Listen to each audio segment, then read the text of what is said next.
Saludos cordiales a los autores de Cloud Laude International University. Mi nombre es Bassam Hafez. Expondré a continuación para ustedes una breve introducción al derecho internacional. Como se sabe que la materia de derecho internacional se divide en dos partes, interna, pertenece a cada Estado, cada nación, y internacional. En ese espacio lo que nos interesa hablar sobre el derecho internacional, sus sujetos, la responsabilidad que generan dichos sujetos, las responsabilidades estatales y las figuras que generan dichas responsabilidades, además de las obligaciones de los estados en esta materia. También hablar sobre las ramas del derecho internacional, sobre el pilar fundamental del derecho internacional y los principios del derecho internacional.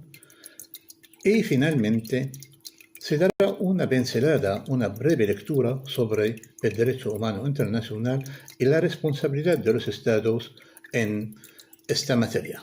La materia del derecho internacional se divide en dos partes: derecho interno, propio de cada estado, cada nación, y derecho internacional propio de los acuerdos y tratados realizados entre estados y organizaciones internacionales o entre organizaciones internacionales entre sí. Dichos acuerdos pueden ser bilaterales cuando son realizados entre dos partes o multilaterales cuando se realizan entre más de dos partes de las mencionadas anteriormente. Los sujetos internacionales se dividen en dos clases: sujetos originarios y sujetos derivados.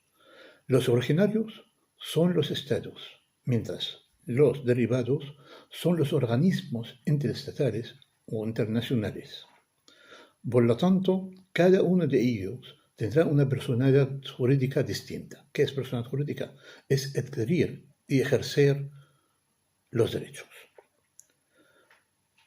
Así que los sujetos originarios tienen una personalidad jurídica plena, mientras los sujetos derivados tendrán una personalidad sujeta, limitada al acuerdo que les dio vida, que les dio a nacer. Vamos. Teniendo en cuenta que la esencia o el pilar fundamental del derecho internacional es la Paz de Westfalia de 1648, el cual se considera como el acta inaugural del derecho internacional moderno, generando un nuevo orden europeo caracterizado por la coexistencia de una variedad de estados soberanos.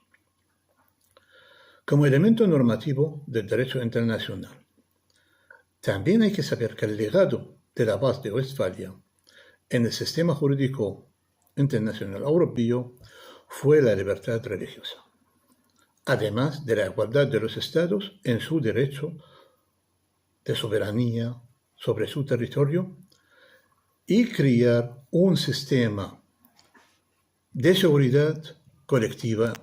Se podría mencionar ahora, en ese espacio tan reducido, uno de los principios más importantes del derecho internacional, el principio de la protección de la dignidad humana, que funciona como límite claro al principio de la soberanía del Estado.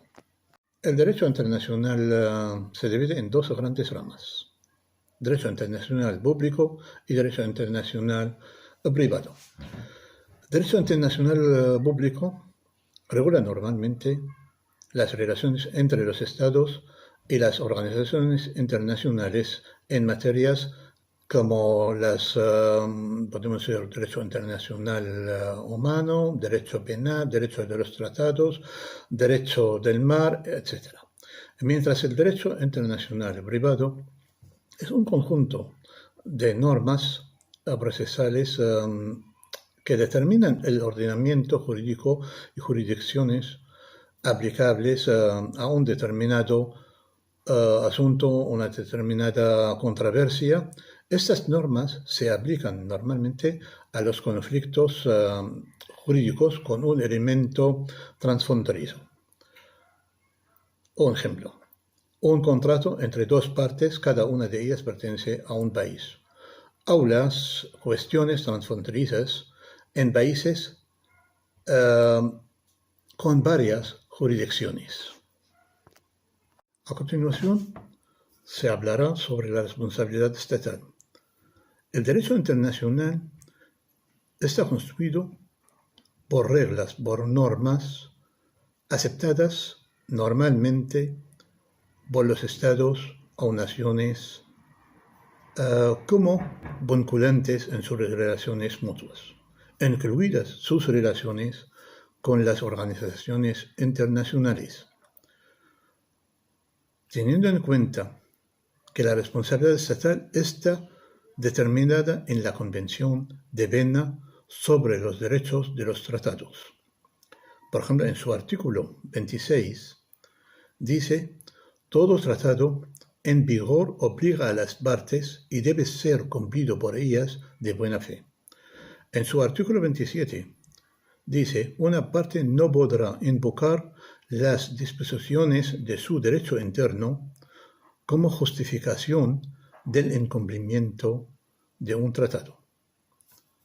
También hay que tener en cuenta que la responsabilidad internacional del Estado es totalmente independiente del dolo, así lo ha confirmado la Corte Europea del Derecho Humano, cuando ha señalado que el Estado puede ser responsable tanto por acción como por omisión o negligencia en los tratados contraídos a partir de la fecha de entrada en vigor de la Convención de Viena. Se hablará a continuación sobre los actores que generan responsabilidades estatales.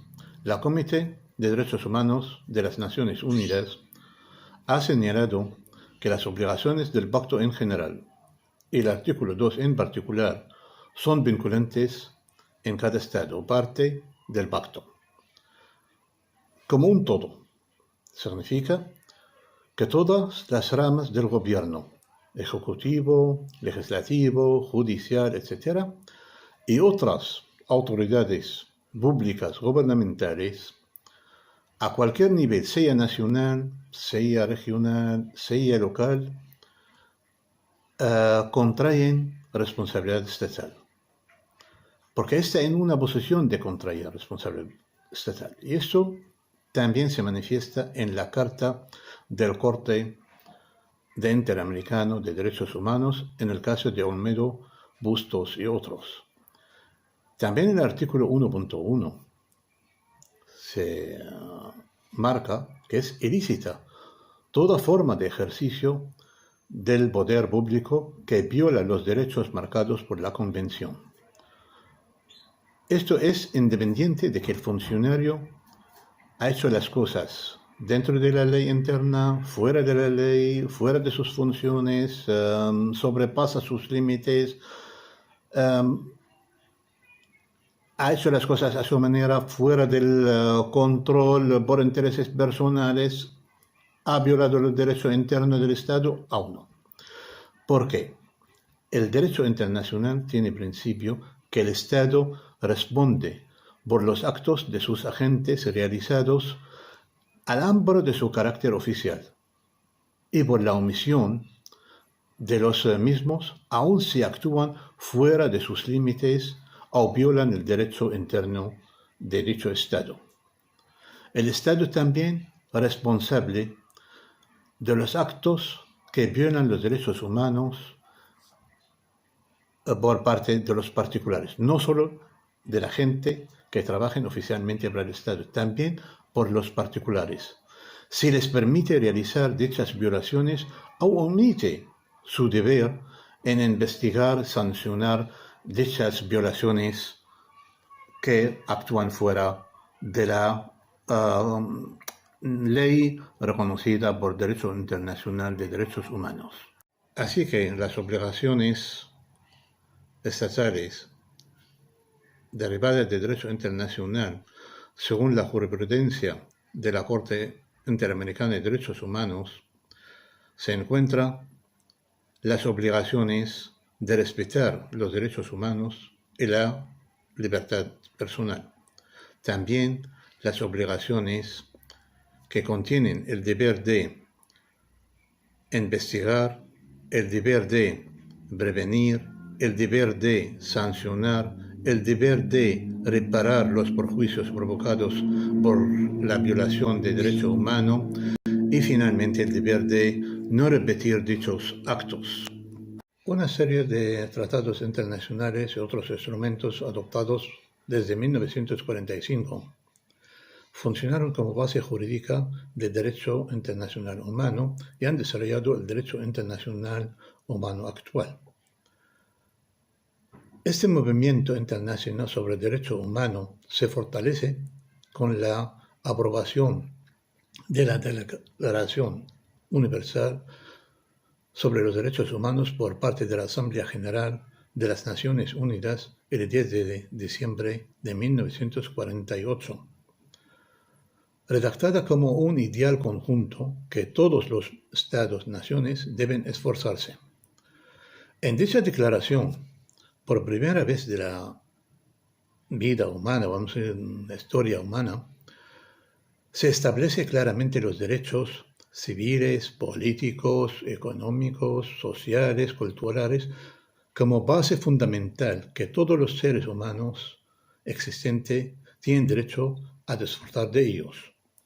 Así que la Declaración Universal, junto con el Pacto Internacional de Derecho Civil y Político y sus dos protocolos facultativos, con el Pacto Internacional de los Derechos Económicos, Sociales y Culturales, forman lo que llamamos la Carta Internacional de los Derechos Humanos. El Pacto Internacional de los Derechos Humanos establece unas obligaciones estatales que se deben cumplir por parte de los estados al formar parte de los tratados internacionales. Estas obligaciones son respetar, proteger y realizar.